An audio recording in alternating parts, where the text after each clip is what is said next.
I'ma keep on grinding. My your boy gon' be on TV. We came all the way from nothing. Turned into something.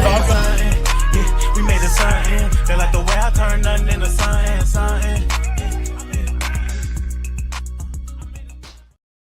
What's up, what's fly, and what's happening? Welcome back, inmates. You're tuned in to another episode of Behind Bars, the podcast that goes behind the bars of local and international artists, as well as discusses the culture in real time. Because as I always say, a life lived, it's a bar.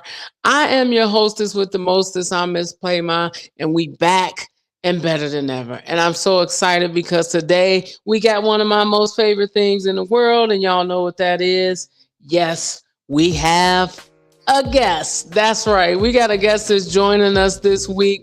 It's going to help us break down what we're seeing in this classic video. The classic video that I'm talking about is the video by Bone Thugs and Harmony-Crossroads. And Crossroads was, I believe, their biggest hit today. And I feel like the video has a lot to do with that. And so we want to be ready to receive this guest. She is from the city of South Haven on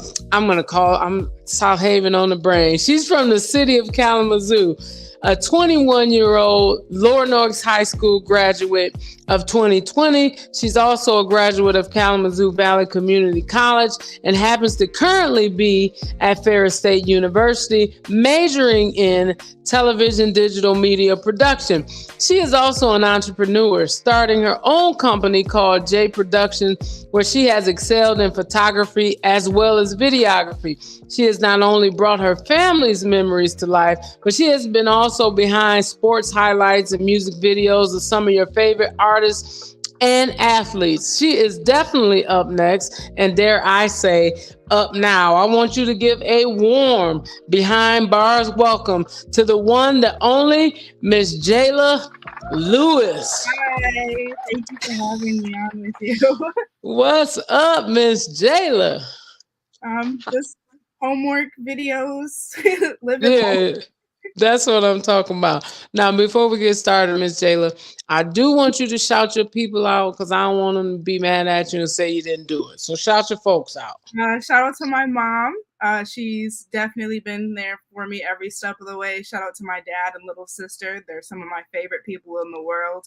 And shout out to my grandma. R.I.P. Grandma, I love you and I miss you. And everything that I'm doing is definitely for her. Oh, you gonna make me cry, Jaylah. You know, I know how grandmothers are. Your grandmother, did she recently pass? A few years ago, she passed away from breast cancer. Ah, man, shout out to grandma. Definitely grandmothers are important and they're so special to us. Well, Miss Jaylah, I really am excited to get your feedback on what we're doing today. Now, I realize that what we're looking at today is before your time, so you know what I mean? I'm not ignorant to that, but I know you doing what you do, looking at it even today, you know, I think you can see, you can pull from the art and the techniques and whatnot from that. And so that is why I'm excited to have you here. Cause I don't know what I'm looking at. I know that I like what I see, but you know, I don't know the technical side of it. So we're going to do that. But I do want to just let people kind of get a better idea of where you're from, how you came to do what it is that you do before we jump into that. So tell the people kind of a little bit of your background.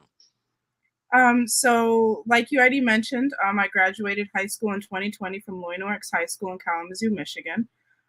During my time in high school, I always had thoughts of college. My mom was always like, hey, do you plan on going to college? I'm like, I don't know. I don't know what I want to do. There was definitely a lot of times where I was like, oh, well, maybe I want to be a surgeon, or maybe I want to do this. Maybe I want to do that.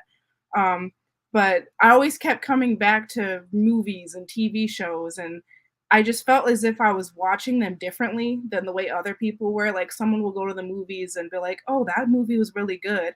And I'll come out of the movie theater thinking, man, how did they move the camera like that? How did they And then so I'm getting looked at like as if I'm weird, when in reality, I'm like, that's really cool. I want to know what that is. So there was an opportunity for me in high school to take an off-campus class at downtown Kalamazoo PMN, which is Public Media Network. So they help students to be able to learn a little bit of what it is in the film industry and to learn live production and things like that. So that's when I got my first step into that field. And once I took that class, I was like, yep, I think this is exactly where it is that I want to be. Wow, that's something. And so there's nobody around you. There was nobody around you that was kind of in that field. It was just something that you recognize yourself just through leisure time, basically. Yeah, correct. Yeah, there was, I mean, my family enjoyed watching movies with me. And then personally, I'm always loved movies, so there's always movies that I've watched like over 100 times, and like I'm reciting the words with the movie. My mom's like, "Shut up!" Really? That's me. Me and my friend talk through movie quotes. Like I could text her and she'll just That's funny. So how did you choose Ferris State? I chose Ferris State. Originally, I went to Ferris State with a major in marketing. Okay. My mom and I saw it as an African American woman in the film industry, it was going to be something difficult for me to find a career in right after college. So when I was picking colleges, I chose Ferris because they have a good marketing program. And I kind of wanted to pick the safe route. I wanted to make sure I was set and had a career once I graduated college, and I wasn't out looking for something that I wasn't guaranteed to be there. And then the first semester of me being at Ferris, I'm taking all of the marketing majoring classes, which included math, which I'm horrible at. And then they throw math into everything. Yeah. So after a conversation with my mom, I'm like, I know this is the safe route that we chose to go with videos on the side, but I'm not comfortable here. This is not what I'm loving. I'm not enjoying it. This isn't where I want to be. And so after speaking with my mom and then speaking to guidance counselors at Ferris, I switched my major and now I'm in television digital media production. Man, shout out to, you know what? Shout out to not just you for having the courage to do that, but shout out to Mom. Shout out to Mom for, you being able to have that conversation with her. And it's so funny because I was just talking about how it takes courage to go after something that's extraordinary and something that's different. And like you say, not safe. And I think you got to have that mindset, though, to do something like that. So trying to do it on the side is essentially cheating yourself because you can't halfway go after something you love. So I commend you for that. So we need some more people to be courageous enough to do it because the last thing you want to do is be at the end of your life saying, I wish I would have. So what we're going to do, Jaylah, we're going to break it up into pieces for a few reasons, just so that stuff is not so far gone and we try to talk about it and go back, but also because we don't own the copyrights to this music. so we try and keep Mr. Zuckerberg off our back. So I'm going to play the intro because this intro is actually not on all versions of it, or they don't always play this intro. So this is kind of like the extended version. So I'm going to play the intro and then I'm going to come back and ask you a few questions. Is that cool? Yep, that's cool. All right, let's go. Oh, Mary, don't you tell them about the night tomorrow. Martha, don't you more. Pharaoh's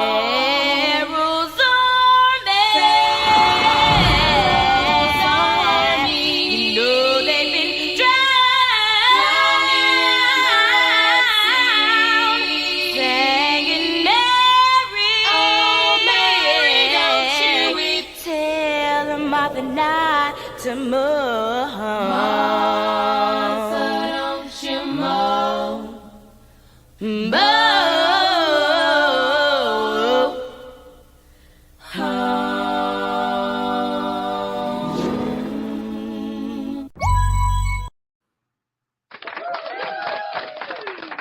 Sheesh. So, Miss Jaylah, first of all, was this your first time seeing this video? Yes, it was. Oh, good. I was hoping it was. I was hoping it was. So, this came out in the 90s, mind you. And so to me, even looking at it today, obviously that's remastered. But even looking at it today, I'm thinking that was a pretty dope video for the 90s. What'd you think when you first saw the video? When I first saw it, I was thinking, how did they do that? If it's knowing it's from the 90s, like they don't have as good as technology as we do now, as well as it being analog time. So then in my major, we don't spend too much time talking about analog or like the past because of how fast and how quickly technology changes. Right. I did talk to one of my professors about the video actually, and I'm like, hey, like, how did they do this? If it's analog, it's on film. So it's a lot of tedious scissors and like actually cutting the film or like painting on it, and it's a very tedious process trying to edit something like this. Wait a minute though, Jayla. Tell them what do you mean? What is the difference between analog and I'm assuming you're saying as opposed to digital? Yeah, sorry, I get so wrapped up in like just Yes, that's cool.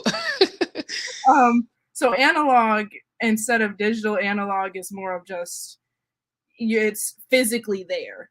So when Ah, physical film in front of you, you're actually taking a pencil or a piece of paper and writing on it rather than having your film on an SD card and plugging it into a computer and editing it that way. and when you said, and I seen this because I watched some behind the scenes stuff. When you're talking about actually clipping, you mean physically clipping film and then putting it back together, correct? Yep, they will physically cut the film in half and then glue it to the other part that they need it to be connected to. That's wild. Creating transitions, or like if they absolutely messed up during filming, they'll just cut it out like it never happened. Right. So when I look at the opening scene as a funeral scene, and in the culture, there's often funeral scenes in movies, videos, whatever. It's not like that's something out of the ordinary. But the way that they shot this funeral scene to me was it was out of the ordinary. The whole the guy bringing the body out and how it looked. So when you saw it, what did you think the goal of how they were shooting it was? You know what I mean? Because I'm assuming when you shooting stuff, you got a goal in mind when you're trying to get the shot. What does it feel like their goal was? To me, it feels like the goal is absolutely wanting to grab the emotion from the viewers of people who are watching this video. They want you to feel upset and feel sad and feel as if you're there at the funeral, as sad as it is to possibly feel like as if it's one of your loved ones or have memories of a funeral that you visited in the past, especially with the way the camera focuses on the man holding the body as well as who I would assume would be the mother of the person Right. who passed away. Seeing that emotion from the mother and her reaction to seeing the body being taken by the man, it's really emotional, and it's something that really grabs your heart and is like, geez, like that's man. Yeah, it was deep, and I can remember back then first, when we first seen it, it was all everybody was like, "Man, you seen Crossroads?" What was interesting is how it's obviously an emotional scene, and everybody, and she's kind of all worked up, but then when he looks at her, it's like something stilled her. You know what I mean? It's like something. It was like she was in distress, and then this scary looking man looks at her, and it's like it almost froze her. And that's what I always think about in that scene. How would you have shot it? If you were shooting that, what would you have done differently, maybe, or did they hit it on the head? I think they hit it on the head with that one. I think it was that opening scene was recorded excellently. Especially like you said, with the close-up shot of the mom and like her face and like the shockness of her face. They really captured her emotion really well. It was a emotion of going through all of the stages of grief And then when he looked at her, she kind of just had that stage of acceptance. Like, sadly, my baby's gone. Be okay. She had the acceptance to know that that man was taking him to a better place. Okay. Now, see, when I first seen it, I felt like it was fear. You know what I mean? I felt like, because I don't know if you can't really tell by the shooting if everybody could see this man or if only she could see this man. You know what I'm saying? And so that was a part that kind of left me thinking like, maybe this is only something that she's seeing and like she's up in arms, like, maybe don't y'all see he taking my baby? And then his look, I thought, man, it looked like it struck fear in her.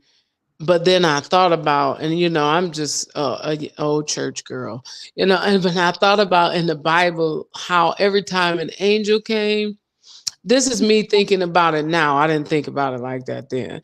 Every time an angel came, the angel said, "Fear not." You know what I mean? And so it made me think of that looking back on it now. Answer me this, because you've done videos, right? Music videos. Yes. I got to put you in touch with my son. He do music videos. He always looking for new videographers, because it seems like they all bring something different. To what extent do you, as a videographer, or just in general, as an industry practice, do you have input on the creative part of the video? Is that a thing or no? For the creative part of the video, it really, for me specifically, depends on if there is a set director, or if I'm the one doing all of the behind the scenes and the shooting and the editing. It's really a one-woman show, as it is most of the time for me. I do all the pre-production, the production, and the post-production. So I'm the videographer and the director. But that making the music video for, they're also the director for themselves. So they let me know, hey, I want this kind of effect when you start editing, or I want to try this angle that I've seen from this video, or, ooh, can we have these colorful lights? And so I'll take in their input and I'll try to deliver what it is that they're looking for, as well as try to keep them in a more like, that's not possible kind of realistic. Yeah, no, we can't shoot you out of that and make it. They're like, okay, I'm gonna jump to this cannon. You're gonna record me flying out the cannon. Can you make it look like I'm walking on the cloud when I? So is it better? Is it more fun when you get to? Because I imagine different levels of it. There's different pieces to it. Like you said, you're a one-woman show essentially, but I probably would think that the bigger the budget, the bigger the production, more people are involved. But do you think it's better when you are the director and the videographer? I think on a creative standpoint, it's way better, because then I'm in almost all of creative control, aside the artist who I'm recording for. Right. So definitely take in a lot of my information, and we can bounce ideas off of each other to be able to create something that we'll both enjoy to show people. When it's a lot bigger of a production and there's more people, then you're having to worry about everyone's ideas trying to work together. Someone may be really strong about their idea, but then the other half of the people are like, man, that idea sucks. So then you're kind of working together while also fighting against each other to try to make something at the same time. Right. But then when there's more people, there's less weight to be held on one person. Everyone's taking a little bit of the weight, so not one person is doing every single thing. When it's a smaller production and it's a one-woman show and I'm doing everything, then I'm the only person getting stressed out about making sure the equipment is where it needs to be, the batteries are charged, the programs are all set up, my computer's charged. Like, right. You need an assistant. Look good for the video. You need an assistant, Jaylah. You gotta get you an assistant. No, but okay. Let's look at this first verse, and we'll just stop it after their verses are kind of melded into each other. But let's look at this first part, and then we'll come back and discuss that.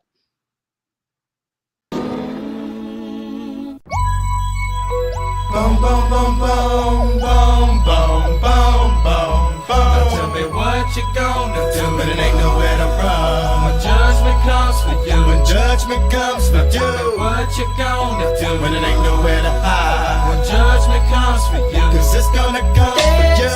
Looking at for water, easy season for Charlie. Little group of guys got him, and I'm gonna miss everybody. Out of roll and flow like bags. Look to the wild flag and play for dust, and they play too deep for beats.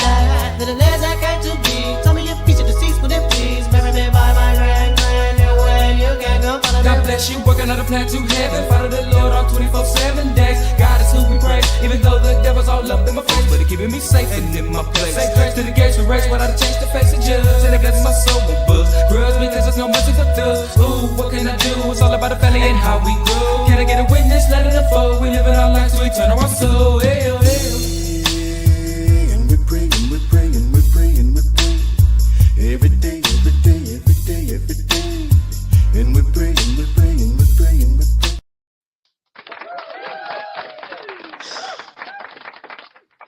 You know what? Before I move to this, I forgot to ask you, how did he say that they did that? As far as from the first clip we seen when when it looks like he take his soul out of his body. How did he think they did that? What my professor and I kind of thought was that they would physically paint the film. So they would take white paint or light blue paint and then paint it. If that's not how they did it, then I have no clue. I really don't know. But you know what? Oh man, I'm so glad. I'm so glad again. You know what? Because I wouldn't even had a clue, of how they could have did that. Like you say, without the special effects technology that you have today, like that's weird. But listen, so now it says, now tell me what you're gonna do when there ain't nowhere to run, when judgment comes for you. So when I hear these words, and we talk about the man that's coming, I hear judgment, and if it's problematic, it's problematic. But when we look at this figure in all black, because of how we've been programmed to associate black with evil or death or darkness, you know what I mean? And so I think that's kind of why I just assumed he was some evil force. This song in the video seemed to be married really closely to the lyrics once you can actually hear the lyrics. So how do you achieve that as a person shooting it if it's a music video? Do you usually listen to the song before? Do you get familiar with the song, or is it just on spot from what you've talked about with the people? So definitely when I am making a music video for someone, I have them send me the song beforehand. I will listen to the song over and over again. A lot of the times I'll listen to it at first just to feel for it. And then 3-4 times after that, I'm listening to it with my eyes closed and I'm visually imagining what it is that is imagine happening for this video. With that being said, a lot of times, especially with the way music videos are nowadays, they don't really tell a story as much as music videos did in the past. It's more of just this is true. Cool and like random talking. Yeah, it's really fast. It's very much we're here in one spot and now we're over here. A lot of flashing and a lot of editing. But whenever someone does want a music video that tells a story, that it's really important that you're taking your time and you're actually listening to that song and you're getting the story from the song so that they do match up and it actually makes sense when you're watching them together. That's a good point. Now, is it easier to make videos for songs that tell a story, or is that more difficult? Man, it's kind of 50-50. So again, you're also competing with the creator themselves, the musical artist. You're trying to make sure that you're still getting what it is that they're looking for without being too in control, since it is their music. Right. But when working with a story, it's easier in a sense that you'll be able to find your audience. because the Mm. audience will be able to relate more with a story that's going to emotionally affect them or physically affect them, better than just looking at flashing lights. The flashing lights will get their attention, but a story is what's going to have them leaving and having certain thoughts, and it's going to leave them with what they're going to do, what they're going to think, what they should say to other people. If they're like, similar to when watching a movie and like you're crying in the movie theater, that movie had a story that resonated with you and it made you feel some type of way. So that's what the story in a music video has to do as well. You dropping jewels on us today. You dropping jewels on us. That's what I like. So, and I agree with you very much that, because a lot of times, so I guess it depends. What type of genres of music have you worked with most? It's mainly, I'd say rap and R&B. If I've never done like country or anything. Okay, so let's stop because this is behind bars. We generally focus mainly on hip hop, although we do venture into R&B as well, and we look at the bars. But I tell people all the time, I said I feel like I'm watching one long video when I watch y'all stuff because everybody goes to the same locations. It's always that one shot of you rapping and 15 people around you standing there. You're at the local park. You're in your car. You know what I mean? It's very much, and I know that's the artist. It's not the videographer's issue. You know what I mean? This is what the artist is doing. But don't you think that the right video can make the song better? Like Crossroads, it's a good song because I like to harmonize it and I always appreciated their flow. But I don't know, without that video, Crossroads at one point I think was like number one for like, it was vying with like End of the Road by Boyz II Men and Mariah Carey, and this is hip hop. Like it was that big, and I think the video is should be credited with most of it. Now, when you're doing these videos, are you thinking that? Because if the video, and I know videos ain't what they used to be, but if the video pop and it makes the song pop, that make you pop, don't it? Yeah, it does. And I want to pop. Like, that I'm trying to make it something good. So right. If I'm putting my name on it, there's got to be at least a little bit of my input into it as well. Gotcha. It keeps going back to the artist and what they visually want, but as the person who is making the visual aspect, I have a say so on if it's going to work and how it's going to work, essentially, because they're not the ones holding the camera, and 9 times out of 10 they don't know how the camera is doing what it's doing in the first place. And here's the thing too, it's like you said, your name is going to, I don't know of any, like, see, like back in the 90s, Hype Williams was like the music video director. Like if you seen Hype Williams at the beginning, you knew this video was about to be dope.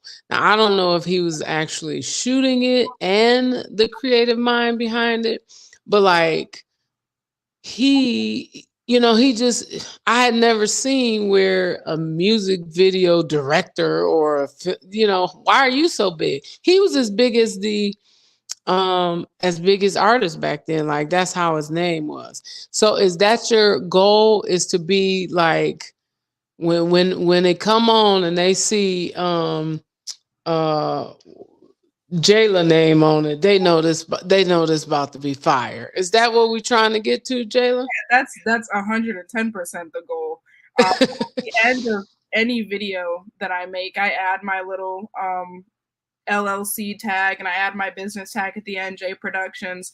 So eventually they're gonna see that and automatically know that it's me. They may not know, oh, this is Jaylah, but if they know J Productions, and that's all they need to know. That's all they need to know. J Production. Okay, so the lighting in this video, that's what I wanted to talk about. I mean, it's dark, but it's like, it's weird lighting to me. Or I don't know if I'm saying that right, but how do you think the song content factored into the lighting of this video? For the specific scene that we just seen, the lighting there is to keep it dark and more of personal. Because if it's super bright, more bright lights tend to mean like more happiness. The darker the light, it tends to be more scary or sad or mysterious. Yeah, and in this scene, it's definitely a lot more mysterious because an unfortunate incident is happening. A man passed away in front of them, as well as who is this random man that's taking his soul? Right. So it's a mix of mysterious and fear and what is happening. Right, exactly. Because I promise you, when this came out, everybody thought one thing and it turned out to be something different. You know what I mean? But that's what the video did. It had you feel, it was kind of spooky. When you think about it, it's a spooky video. So this verse right here, I never knew what these words were. And sometimes that happened with Bone because they rap so fast. But I felt like I did know the words. Like I didn't know until I searched the lyrics. I didn't know that I really didn't know hardly any of the words on this verse. I was like, wait a minute. I thought I knew this verse. He said, head south, bring it in for Uncle Wally. Easy sees Uncle Charlie, Lil Boo, but God's got him. So that means Uncle Wally done died. You know, Easy-E, who, discovered them, he had died. Uncle Charlie dead, and Lil Boo is dead too. And I'm going to miss everybody. Playing with Destiny plays too deep for me to say. Lil Lazy came to me, told me if he should decease, please bury me by my his grandfather. And if you can, come follow me. Now I'm thinking, now had I known that would have made it even more impactful. But the video was such that I thought I knew those words.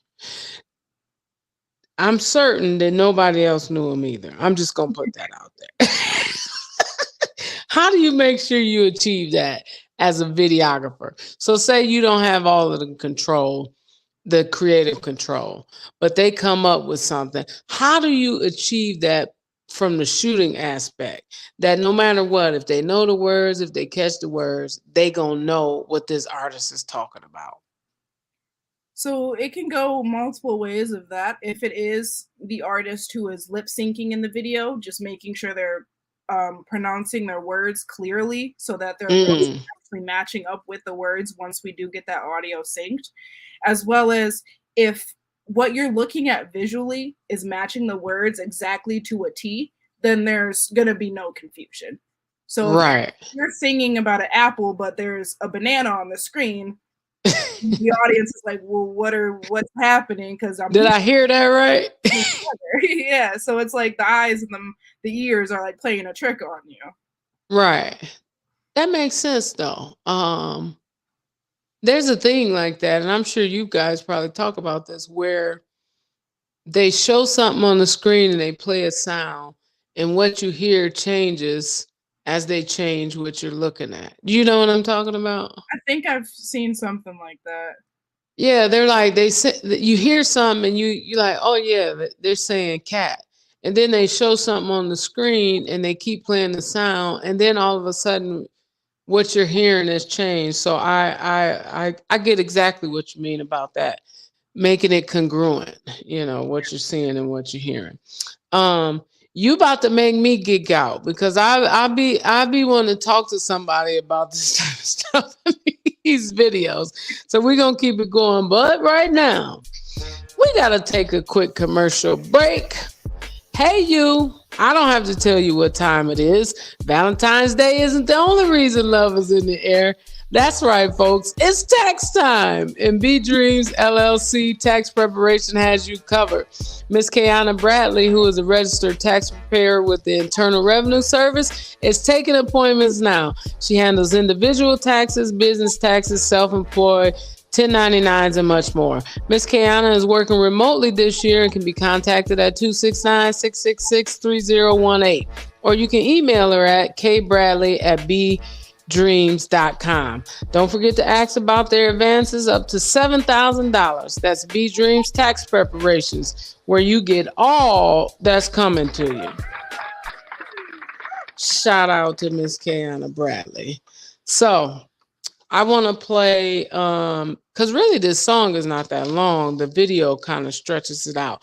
So let's play the second verse, and then because the I feel like the video is hitting a peak here. So let's play the second verse, and then we'll come back. Okay. Still with laces. Now follow me, Rosto. Whether it's teller or savage, come let's go take a visit to the people that's long gone there. While ladies they terrible. Instead of keeping up with family, exactly how many days we got lasting? While you laughing, we're passing the way. We gon' rest our souls, cause I know I'ma meet you up at the crossroad. Y'all know if I ever got love with them both thugs, baby. Ladies is long gone, really wish you could come home. But when it's time to die, gotta go bye-bye. All the little thug could do was cry. Why they kill my dog? Yeah, man, I miss my Uncle Charles, y'all. And he shouldn't be gone in front of his home. When they did, the rule was wrong. Who's so wrong? Gotta hold on, gotta stay strong. When it comes, better believe on. Gotta show that you can lean on. And we pray, and we pray, and we pray, and we pray. Every day, every day, every day, every day. And we pray.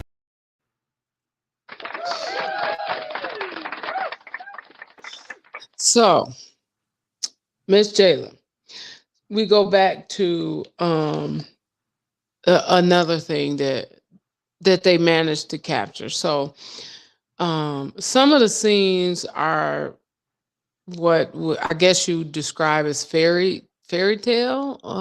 If it was a genre, because of what they're doing, it's kind of considered fairy tale. The face coming out of the wall and that sort of thing. But they were able to do that without making it look like cheesy, or you know what I mean? So how much does how you shoot it play into that? Because that video could have very easily looked like, man, what is this fake stuff? But for some reason it felt real. Yeah. How you shoot it plays into everything. So if you're trying to get a specific shot, and if you don't get it right then in that moment, then the time for you to get that shot is gone. Whether if it's the position of the sun, so then your lighting's different. Whether it starts raining, and so you've lost your moment of getting the nice, beautiful sunrise because it starts raining. If you don't get it in the moment, then it's gone forever. A lot of what people in the industry like to do or say is, "Oh, I'll fix it in post. I'll fix it in post, and I'll start editing." And then they get to start editing, and they look at it and they go, "Man, I should have did it when I had the chance, because I can't anymore." That goes from the way you've recorded it to the way someone may have said a line, to the way the audio may have sounded. You have to take that chance that you have in the moment right then and there, get everything set up the way it needs to be in it. Even if you think you got it in the first take and you're like, yep, I got it, that's amazing. Do it 2, 3, 4, 5, 700 more times just to make sure you actually got it. Wow. And that's, you know what? And because I watch movies with the directors and stuff on it, I've heard them say that, like when they're discussing a scene, they're like, oh yeah, this was the scene we were trying to rush because the sun was setting. And, you know, so that definitely rings true. So like you said, sometimes now videos, I don't know, maybe it's because what you said, they don't tell a story. But sometimes the video is just completely opposite. Don't seem to match up with the lyrics. I've seen that. So is that on purpose? Is that trying to achieve something, or is that just a misstep, you think? That's more of just artist like preference. Someone along the way just started it, so then everyone else followed along with it. A lot of artists who aren't super big artists or mainstream artists, maybe they're just on SoundCloud, or maybe they're just known in their city. They're doing like the mismatch video to the sound or to their music because that's what they're seeing big artists do. And they're looking up to them, realizing, oh, 21 Savage video looks like this, so I'm going to make mine look like that so that they can get eyes the same way he gets eyes. Right. Do you think that's really, and it's just his opinion, I'm wondering, do you think that's a good strategy? To an extent, it is, because it Okay. is helping you get your foot through the door. But at the end of the day, it should be about yourself and what it is that you want and the way you want people to view you as. You should always be yourself and you should always make your content about you and about where you come from. And it shouldn't have to relate to someone as long as you're feeling good about what you did and you like it and it matters to you. I feel like that's amazing and that means everything. Yeah, I tend to agree with you because at the end of the day, okay, it gets eyes on you, um, but they're not on you for you. You know what I mean? And so at the end of the day, if that's not really you, how long are you going to be able to keep this audience captivated?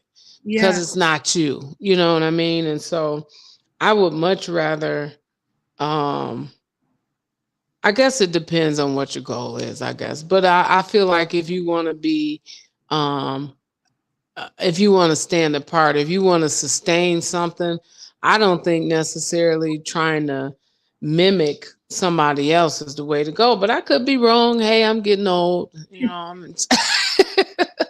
maybe that's the thing now.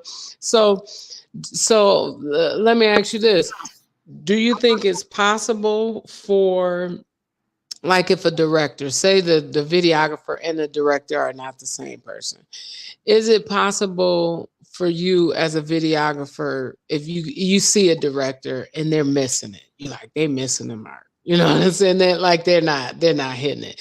Can you save that, even though you don't have any creative control and they're missing it? Is it a way that a videographer can shoot something and kind of save the day, so to speak?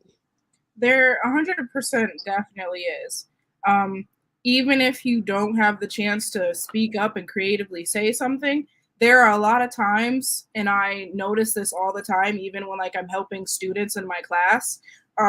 I'll be helping them shoot a short film that they have to do for their homework, and they're trying to explain as a director what it is that they're looking for, but they just can't seem to find the right words for it.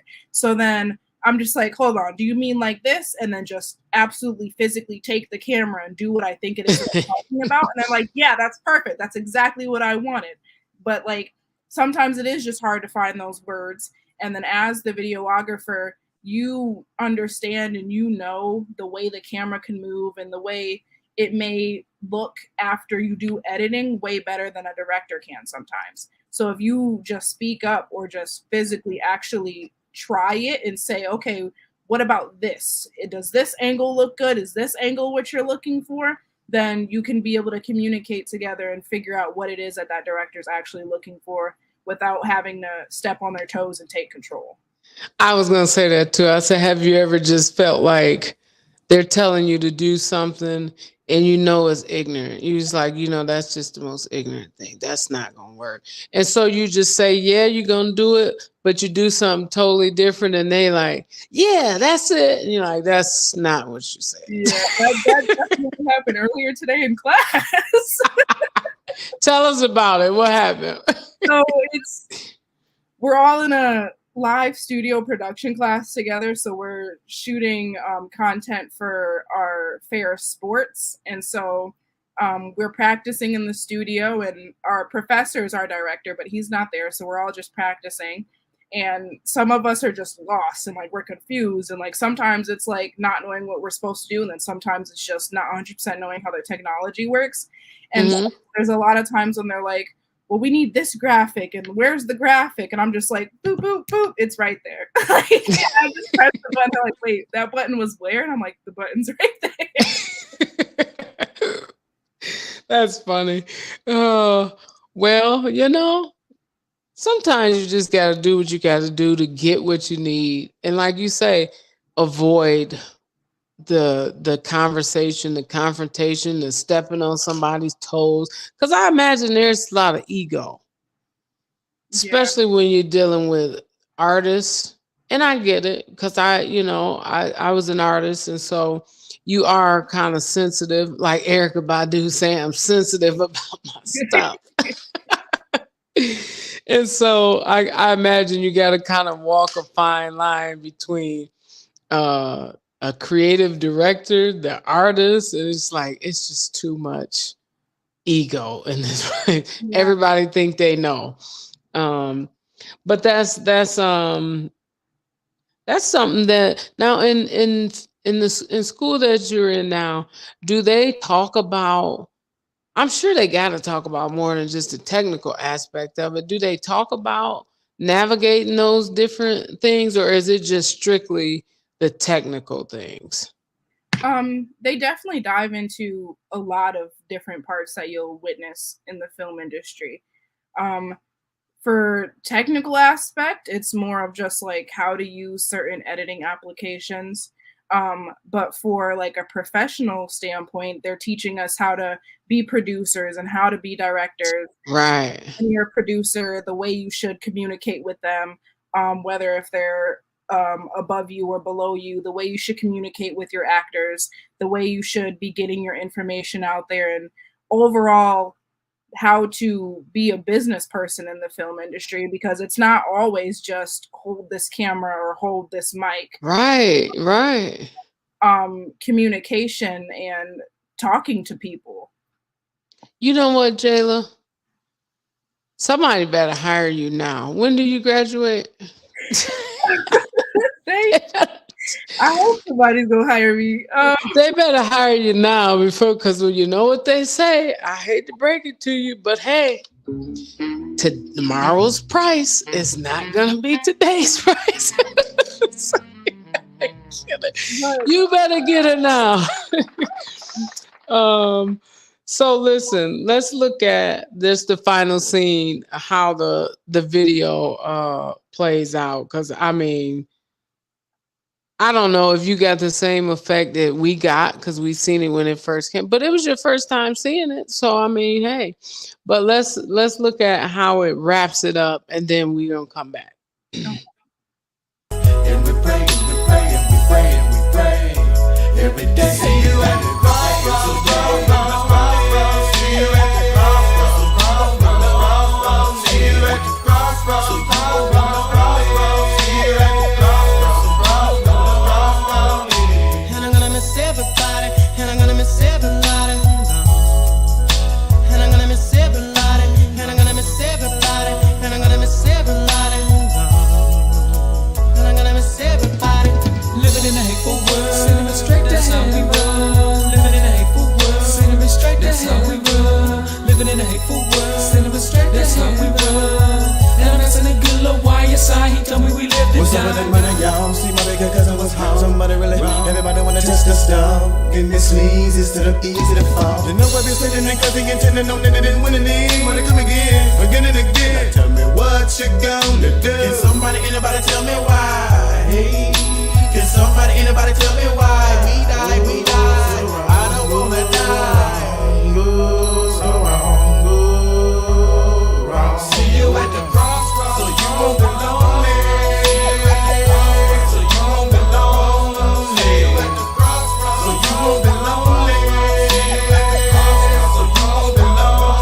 See you at the crossroads, so you won't be lonely.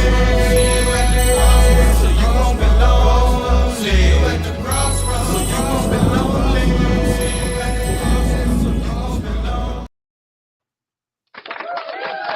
Sheesh. That video still makes me kind of that last scene. It still get me kind of emotional watching that when you see him going into the delivery room. And I think that was the first time when I watched it back then that I felt like, wait a minute, maybe this guy ain't an evil presence, you know. And there's a lot of special effects in this video. At the end, do you think it's too many, or do you think they were able to strike the right balance? Because there's a lot of special effects. But wait a minute, before you answer that. When he touched that man's forehead and them eyes go black, what did you think when you first seen that? When I saw that, it kind of scared me a little bit. I'm telling you, this video gave you a little bit of chills, man. I definitely was not expecting that, but like the way they utilized it, the way they put it in there, I think it definitely did have a good effect, and it left the mark that they intended it for it to leave. Absolutely. Cause I mean, like you're and then again, like you say, well, I wasn't expecting that. So it was like, whew, it's kind of like that feeling go over you. And then again, he jumps up and they're like, and the guy is so stern. But I guess this, the who is that? That's flesh and bone. And when he run through and he walk right through him, it's just like whoever this is, he's not going to be deterred. There's nothing that your emotions can do to stop him from doing what he's doing, whether you sad, angry. He's just going about his business through this whole video. And I just think whoever came up with the idea for this video, they was on point with that. So back to my first question. Do you think it's too many special effects, or did they strike the right balance to you? I think to me it was definitely the right balance.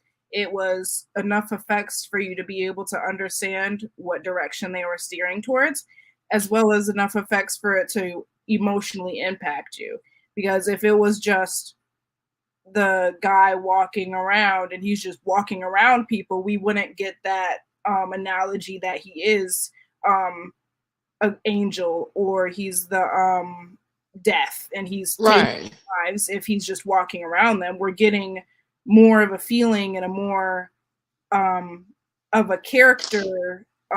What's the word I'm looking for? We're getting his information. We're getting behind information about him as he's walking through people, instead of if he was walking around. We're getting the backstory, because I mean, otherwise he could just look like a serial killer running through. I mean, so yeah, we definitely do get a glimpse into. We know that it's not just a man. Basically, by the way he's moving, and the special effects let us know that this is a different being, so to speak. And so when the light lights up in the bassinet, or when he opens his coat and the light goes into him, I think they just did an amazing job of creating that mystery. But that scene at the end with the souls rounding the mountain, to me, that was just about, other than the last scene, the wings took me out. But that scene wrapping around that mountain, when you seen that, were you able to get lost in the emotion and the mysteriousness of it all? Or was your technical mind working like, oh, look at this shot, that's a cool shot? Or how do they do that? Were you able to get lost in it? It was definitely a mix of both. Like when I originally looked at it, I'm looking at all of the spirits, and it's causing me to think about my family members that have passed away, as well as anyone else who may have lost someone, because they're all following this angel and they're going home, or they're going off to heaven. And then from like a technical standpoint, and like looking at how they did shoot it, from one scene, like we could see the spirits walking, and then it jumps to another one where I can tell it's a still image, or it's just a non-moving image. Which no, because I don't know what you're talking about. So when you talk about you knew it was a still, which scene are you talking about? When they're more zoomed out from the mountain, instead of it being video, the spirits are not moving, so it's just a picture essentially, or a still image, because there is no moving aspect to it.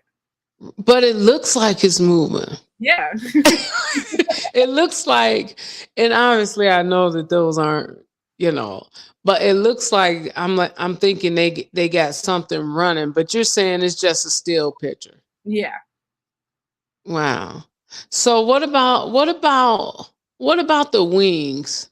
Now that to me at the time seemed like maybe, I don't know, because I don't know technical stuff, but I thought to me that would have been the simplest thing for him to do, but it was the most impactful. Do you think it really would have been the easiest effect, or no? I think essentially it is a pretty easy effect because Yeah. you would want to start with actual wings. So if they're wearing like a costume wings, then you can add Yeah. onto the physical wings themselves. So making the wings look more vibrant or look more white or look bigger is way easier to do when those physical wings are already on the actor than if they were to create the wings from scratch. If they're creating them from scratch, then that's way harder, and that's I would. Right. And I wouldn't even think that that would have been an option. Like today, I think it'd probably be fairly simple to digitally impose wings like that. That would be something easy to do today, correct? Yeah, because we have huge technology as well as the use of AI, whether people Right. love it, it's there. So It's there's scary. So you use AI? Is that a technique or is that something that you use? a little bit, yeah. I don't rely heavily on AI to like make something for me, but when we are using like Photoshop and like editing things or even certain video editing softwares, there are options of creating certain aspects to your photo or video that uses AI automatically. Oh, For okay. example, like in Photoshop, if you have an image and it's a picture of someone standing on the beach and like they have the sky in it, but you don't like the way the sky looks, there is an option to replace the sky, and like the computer will give you options of already pre-made images of sky, so then you can just replace it out. And before you would have to create the image yourself. Is that how it worked before AI? Yeah. Gotcha. So tell me this. The plot twist at the end, because and maybe you didn't view it this way, but from the perspective back then, I think the majority of people viewed it as a plot twist. Like we thought, well, because if you think about the first person, we don't know what happened. You know, it's just a young man and a few, and then the next person, he's walking it, and we don't know, did he get shot? Or so they're kind of painting it like they may have been involved in some, you know, maybe questionable things. And then, you got Uncle Charles, you got Easy. We all know how Easy died. But then, so I think it was kind of easy for us to think that this may be them getting taken somewhere that they don't want to go. At the end, it turns out that he's an angel. What do you think? Forget the video. What do you think the message was in that at the end? That all of those different people were actually going to heaven. Do you think there was a subconscious, subliminal message that they were trying to get across? I think the subliminal message is that most people who pass away want to go to heaven, whether or not Mm, think it's really there or not. A lot of people, when asking someone, what do you think is going to happen to you when you pass away, they say or they hope that they go off to heaven. So the message there is just, if you've lost someone, or even if you're sick and you're thinking you're going to lose yourself, you want to go somewhere that you can be safe at. And mm. for people, heaven is that safe point. Especially considering the video, I think their main message here is that everyone's scared of death. It's very unknown. No one knows what it is. No one knows what happens when you die. No one knows why we die. So, and it's even in the lyrics, because he says, can someone tell me, like, Anybody tell me why we die, we die. Then he say, I don't want to die. it's scary. It's scary to It think about. is. It's scary when you lose someone. So in the beginning, I think this man is seen more as like the Grim Reaper, and he's like taking people, and we're like, Right, is he taking them? And at the end, it's showing that he's an angel, so he's taking them off to heaven, right. them home, and he's taking them where they're supposed to be. That it's okay. You know what I mean? And I think, that's very good insight. And you actually hit on something that we've talked about previously on the show, because I always pose the question about people who here they live like these riotous lives. They live, their life is filled with confusion and violence and all these things.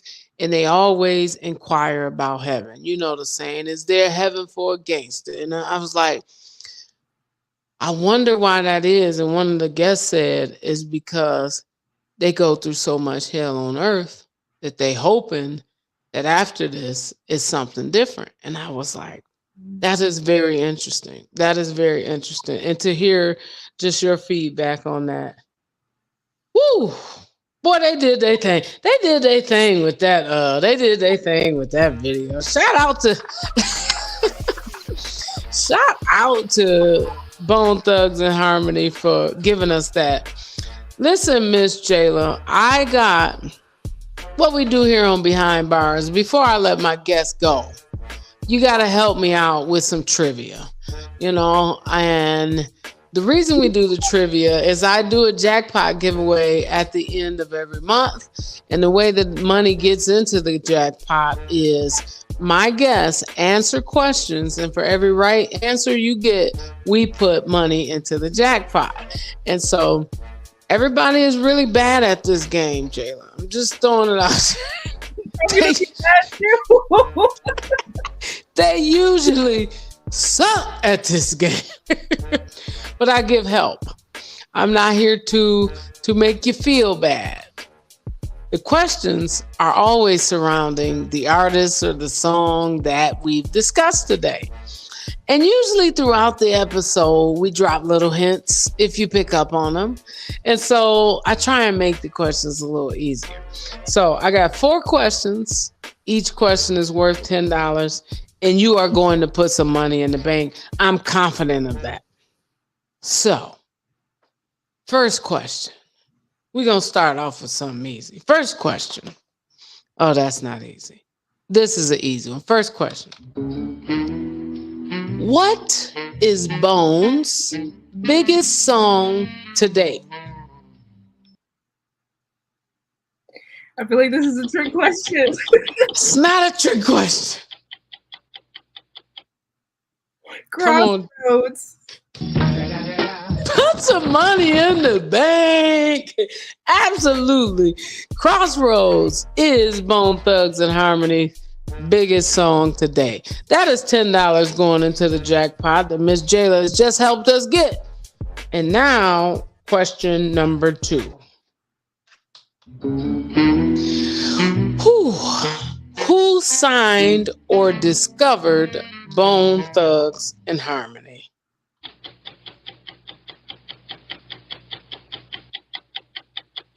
Okay, I have 2 answers in mind. I'm scared. I don't know. We talked about it.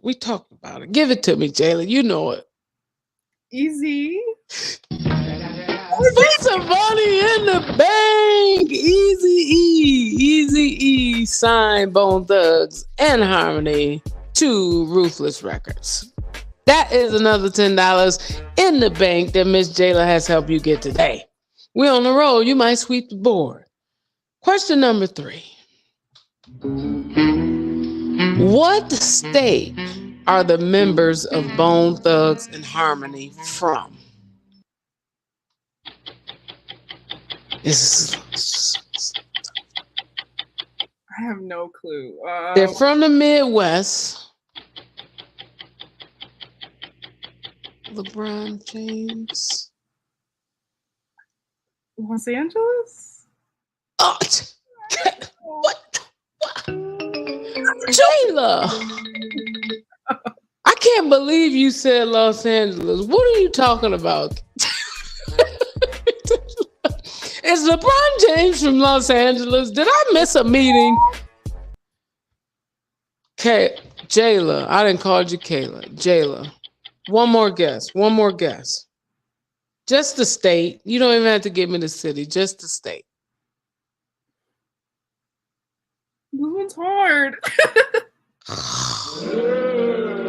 Jaylah, I can't give you that one. I can't give you. I'm all willing to give, but I can't give you that one. I can't give you that one because that one was too easy. Bone Thugs and Harmony are from Cleveland, Ohio. LeBron James is from Ohio. I didn't know that. I didn't know. You didn't know that? Oh, poor Jaylah. She didn't know. Wait a minute. I'm not going to hold that against you. Jaylah, but that's a little surprising you don't know LeBron is from Ohio. Well, you got one more shot at it. One more shot. Last question. Ooh, I know you ain't gonna get this one. You ain't gonna get this one. This was supposed to be the hard one. This was the hard one. If you can get this answer, I'm gonna give $20 for this question. If you get this one. Which member of Bone Thugs and Harmony was kidnapped as a child?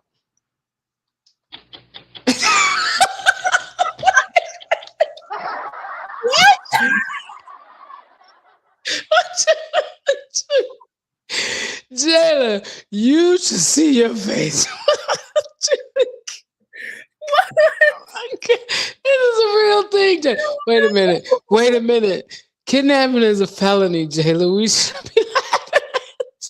A child was kidnapped, and we're laughing. I was in shock. I feel so bad. I don't know any of the members' names, so I have no clue who it is.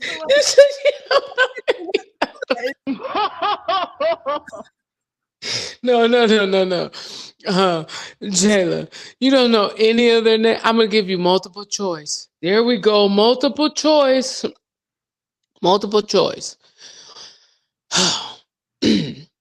Was it Lazy Bone? These are real names. Was it Lazy Bone?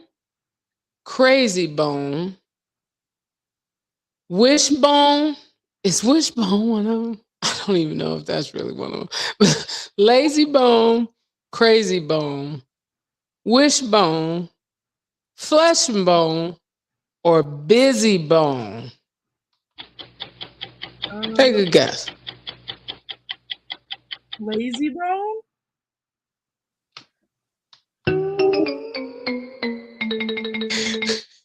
It's okay, Jaylah. I'm gonna give them again, and then I'm gonna give you one last guess. Was it Lazy Bone? We know that one. Was it Crazy Bone? Wishbone? We're not even sure if that's really one. Flesh Bone? Or was it Busy Bone? Busy Bone? Put it in the bag! Busy Bone, wait a minute. We are not laughing at this. But Busy Bone was indeed kidnapped as a child. That is an interesting fact that a lot of people don't know. And because that was worth double the points, and Miss Jaylah already had put 20 in the bank, we have put all $40 in the bank. Thanks to Miss Jaylah. Miss Jaylah, we got to give her a round of applause because she done put some money in the bank. Miss Jaylah, you have been an absolute joy. You have been an absolute joy to have on the show today. Before we let you get out of here, though, I want you to make sure that everybody knows how they can contact you for photography services, for videography services. I'm going to give your information to my son because he's a rapper and he needs somebody with some more insight to do a video for him. But tell the people how they can contact you to book you. You can contact me on all platforms at JAY and then the Productions, but with a K instead of a C because I'm fancy and different. That's what I'm saying. Wait a minute. Let me say it again. Spell it again for him. JAY and then Productions, but with a K instead of a C. With a K instead of a C. And how else can they contact you? Is that the only way? That's my Instagram handle, my YouTube handle, and on Facebook, or you can look up Jaylah Lewis on Facebook, JAYLAHLEWIS, and then you can contact me through all of my social media platforms. And go and follow her YouTube page. J Production with a K. I like that. J Production with a K. Well, thank you so much, Miss Jaylah, for stopping through and chopping it up with us and giving us a real technical look and some good insight on what was a great video, groundbreaking, to be honest, at the time. And your insight was phenomenal. And you are a delight. And I appreciate you so much. Y'all, one more time, I want you to stick around. Don't go nowhere just yet, Jaylah. But y'all give it up for Miss Jaylah Lewis. Listen, Miss Jaylah, let me tell you something about Miss Jaylah. Miss Jaylah, I had no idea. You know what? The Lord really be blessing me with these guests. These guests that I don't even know. Somehow he sends the perfect people my way every single time. Y'all give one more round of applause to Miss Jaylah Lewis. And I would encourage y'all rappers, y'all singers, y'all need some new fresh ideas. Y'all need somebody with a fresh look at what y'all trying to do to help y'all achieve that. So definitely look up Miss Jaylah. And don't forget, I want to stay in tune with all of our guests that come on, that have come on, the artists, the videographers, the photographers, the business owners. We want to make sure that we putting weight behind these people. They local. She's out of Kalamazoo, behind bars is in Illinois now, but we still heavily tied into Michigan always. So we want y'all to continue to keep those people on your mind when you're spending money and in your hearts when you're praying. That's all the time we have for today. You have been tuned in with the podcast that goes behind the bars of local and international artists, as well as discusses the culture in real time. Because as I always say, a life lived, it's a bar. We out. No, these niggas cannot beat me. Don't know why they keep on trying. I'ma keep on grinding. My your boy gon' be on TV. We came all the way from nothing, turned it into something. No, these niggas cannot beat me. Don't know why they keep on trying. I'ma keep on grinding. My your boy gon' be on TV. We came all the way from